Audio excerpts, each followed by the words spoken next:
Hey everyone, this is Zach at FF Chalupa Batman. This is Fantasy and Frames, and we are doing a Beat the Waiver Wire series. So every weekend, we will be posting a very short, maybe 5-minute video or less, of some players you should pick up ahead of that week's games. So you can beat the waiver wire. You can get these guys for free before anybody else has a chance to bid on them the following week. So let's get right to it. For quarterback, Jameis Winston. He is currently 36.2% rostered on ESPN. Maybe a little more, maybe a little less on your platform, but we're going to use all ESPN for this series.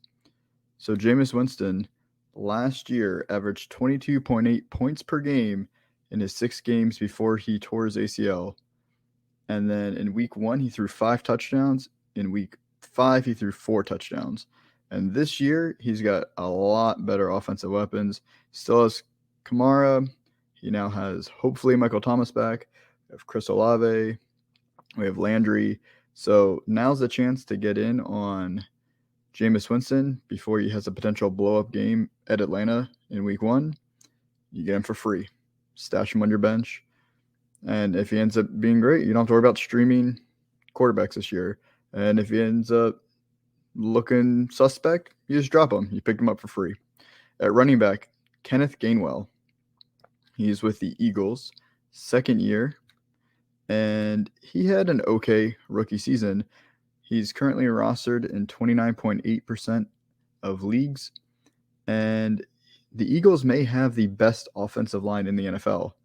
That's what really helps this running game. And you have Jalen Hurts, who is a rushing quarterback. Now, you might think that hurts Kenneth Gainwell's value, but actually it opens up the lanes more for him when he does get the ball. And we'll see how much Jalen Hurts ends up running this season. But the threat of him running helps Kenneth Gainwell. Miles Sanders is the starter. He's been injured this preseason with a hamstring. He's now cleared to play for week 1, but that doesn't mean that he's going to be healthy all year. He has had trouble staying healthy his entire career. And so right now, Kenneth Gainwell is just worth picking up to see what's his snap share, what's his touch share in week 1, and get him now for free. And if he ends up not being too involved in the offense, well, you can always drop him, but he is worth a stash, in my opinion, as you're constantly looking for that next man up running back.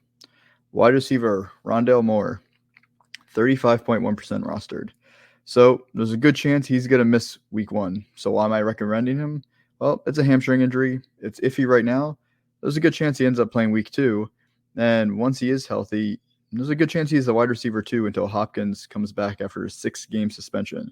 So we still have plenty of time until DeAndre Hopkins comes back. So there's a good chance that Rondelle Moore will be the wide receiver 2 behind Marquise Brown. And it sounds like through training camp and the preseason that they expect to use Rondelle Moore a little differently than last year, where he was almost a glorified receiving running back last year. So expect his ADOT to significantly increase, which again isn't saying too much when he had a record low ADOT. At tight end, we have Gerald Everett of the Los Angeles Chargers, 12.8% rostered. So he's attached to a high-powered passing offense. And I think this is very narrative driven, but Justin Herbert has literally been praising him in the media. If you guys don't listen to Yahoo Fantasy, Matt Harmon did an interview with Austin Eckler and Justin Herbert, and Herbert unpromptly started talking about how excited he is to play with Gerald Everett. So stash Gerald Everett. He could be one of those literally free tight ends that ends up finishing in the top 10 this year. And a bonus player for you this week, Rachaad White, rookie running back with the Tampa Bay Buccaneers. He is 15.1% rostered. He is definitely a stash. You can't play him this week, but I want to see his snap share, his target share early in the season. He is playing behind Leonard Fournette, but Leonard Fournette has not had a great history of health in his career. Fournette looked great last season, but that doesn't mean it'll carry over this year. That offensive line is a bit suspect after a lot of injuries. So there is a chance that Tom Brady may call on Rachaad White to be more of that passing specialist if he can protect Brady as well. So I want to see how that shakes out early on. So you might as well stash White on your bench now while he is still free. So that is all of the guys this week. Please tune in every weekend to Fantasy and Frames. Make sure you subscribe to the YouTube channel so you don't miss any of these shows or episodes. And we will get you ready to win your championship. Have a great one, everyone.